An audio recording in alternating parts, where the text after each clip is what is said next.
Assalamualaikum warahmatullahi wabarakatuh. Alhamdulillahirabbil alamin wa bihi nasta'in ala umuri dunya waddin. Assalatu wassalamu ala asrofil anbiya'i wal mursalin wa ala alihi wassahbihi ajma'in amma ba'du. Kaifa haluk? Thayyib. Ahlan wa sahlan di pelajaran bahasa Arab episode yang kedua. Nah, untuk episode yang kedua, pelajaran yang kedua, Ad-Durusus Tsani, kita akan membahas mengenai makna jalika, ma jalika, a jalika, man jalika. Toyib, sebelum kita ke pembahasan lebih lanjut, kita lihat dulu video berikut ini.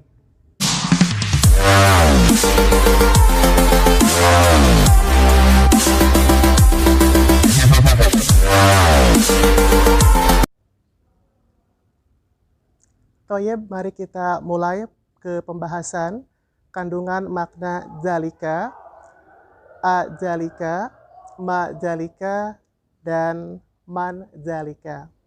Kalau pada episode yang pertama kita sudah membahas mengenai makna daripada haja. Haja artinya adalah ini. Haja merupakan kata tunjuk jarak dekat. Nah, sementara kalau untuk jalika adalah kebalikannya. Jalika merupakan kata tunjuk jarak jauh, berlaku untuk muzakkar dan bersifat mufrad.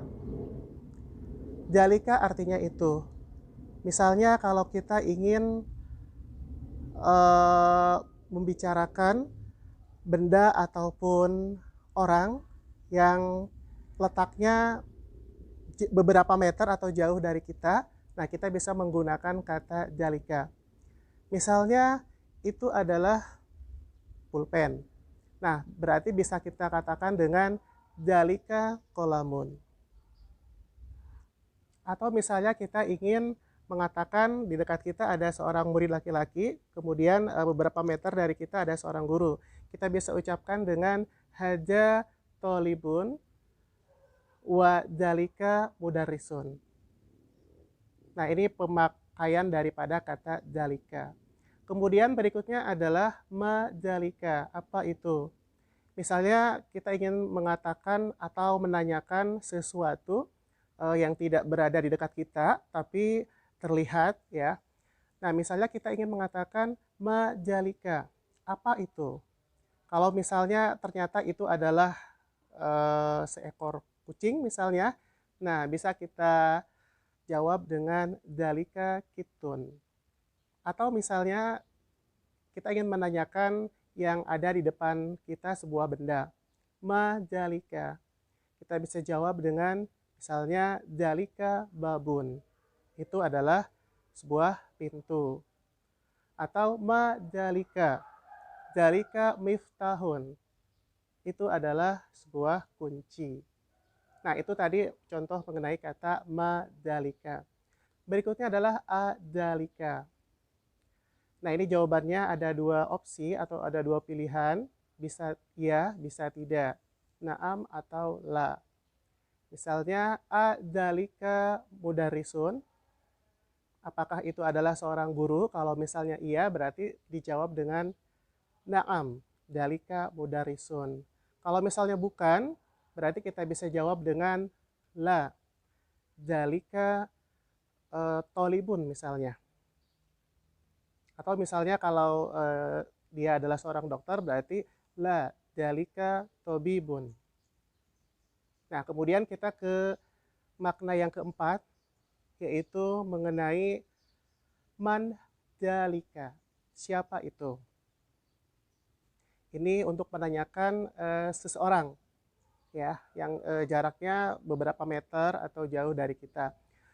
Misalnya kita ingin menanyakan man jalika, siapa itu? Kalau di sana ada seorang guru, berarti bisa kita jawab dengan jalika mudarrisun. Atau misalnya ada seorang dokter, berarti kita jawab jalika tobibun.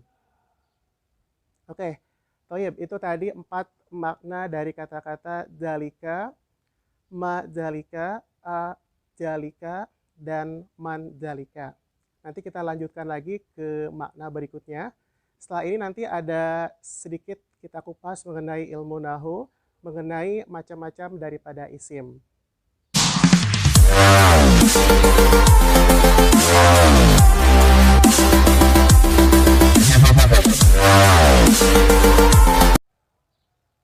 Toib, kita lanjutkan mengenai pembagian isim. Kalau di episode pertama, di situ saya sudah menjelaskan mengenai pembagian isim yang dibedakan ke dalam dua jenis, yaitu mu'annas dan muzakkar.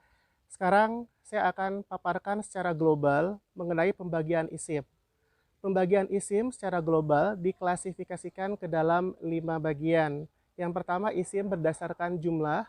Yang kedua, isim berdasarkan jenis. Kemudian yang ketiga, isim ditinjau dari keumuman dan kekhususan. Yang keempat, isim ditinjau dari kebernamaan tanwin. Dan yang kelima atau yang terakhir, isim ditinjau dari perubahan akhir kata. Baiklah, untuk episode yang kedua ini, saya akan kupas mengenai yang pertama, isim berdasarkan jumlah.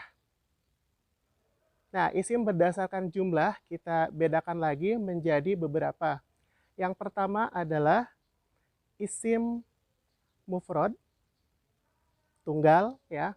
Kemudian yang kedua, isim tasniyah, ganda atau untuk dua.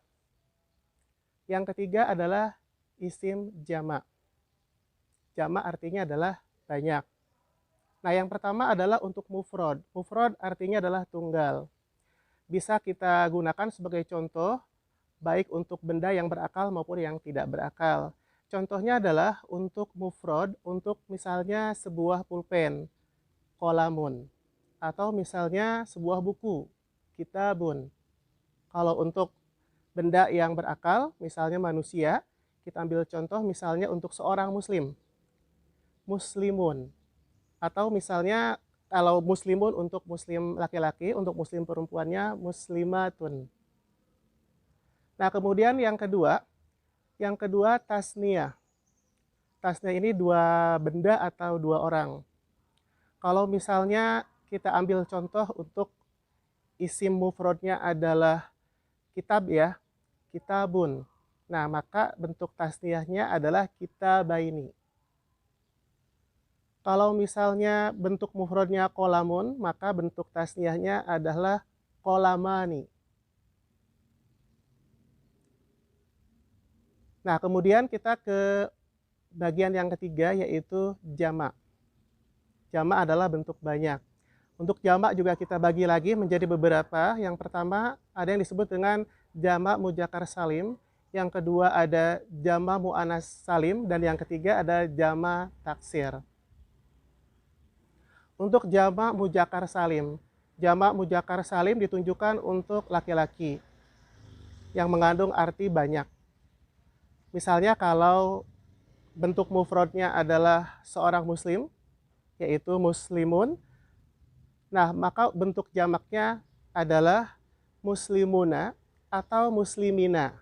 Jadi ada dua opsi, ada dua pilihan. Jadi boleh menggunakan muslimuna atau muslimina. Kalau misalnya untuk muslim perempuan, kalau tadi muslim laki-laki ya. Nah, kalau untuk muslim perempuan, bentuk mufradnya adalah muslimatun, di mana hurufnya baik mim, sin, lam, kemudian mim dan ta marbuto disambung ya. Tidak ada penambahan alif dan lain sebagainya. Nah, kalau untuk bentuk jamaknya, untuk muslim perempuan bisa kita tulis dengan muslimatun. Jadi di mim keduanya ada disambungkan dengan huruf alif. Jadi dibaca panjang, muslimatun. Seperti itu ya. Nah, kemudian yang ketiga adalah jamak taksir.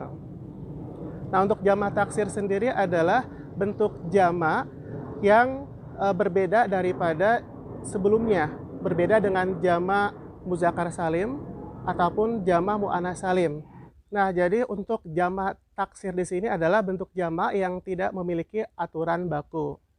Untuk jamak taksir kita bedakan lagi ke dalam dua bagian. Yang pertama adalah jamak taksir lil akil. Yang kedua adalah jamak taksir li ghairi akil. Nah, untuk jamak taksir lil akil, contohnya adalah nabiyun untuk bentuk mufradnya. Untuk bentuk jamaknya adalah anbiyaun. Kemudian untuk bentuk mufradnya rasulun. Untuk bentuk jamaknya adalah rusulun. Kemudian ustazun untuk bentuk mufradnya, sementara untuk bentuk jamaknya adalah asatizatun. Kemudian yang kedua adalah jamak taksir li ghairi akil. Ini berlaku untuk benda. Kalau tadi untuk manusia ya, benda yang kalau tadi untuk manusia atau untuk yang berakal ya. Nah, kalau untuk jamak li ghairi akil adalah untuk benda yang tidak berakal. Contohnya adalah kalau bentuk mufradnya kitabun, bentuk jamaknya kutubun. Jadi bentuknya tidak beraturan. Kemudian untuk bentuk mufradnya babun, maka bentuk jamaknya adalah abwabun. Toyib, itu tadi pembagian mengenai isim. Yang pertama berdasarkan jumlah. Baiklah, nanti di episode berikutnya, nanti akan kita lanjutkan untuk isim berdasarkan jenis, kemudian isim ditinjau dari keumuman dan kekhususan, kemudian isim ditinjau dari kebernamaan tanwin, dan isim ditinjau dari perubahan akhir kata. Toyib, cukup sampai di sini untuk materi kita. Mudah-mudahan bermanfaat. Akhir kata, wabillahi taufiq wal hidayah. Wassalamualaikum warahmatullahi wabarakatuh.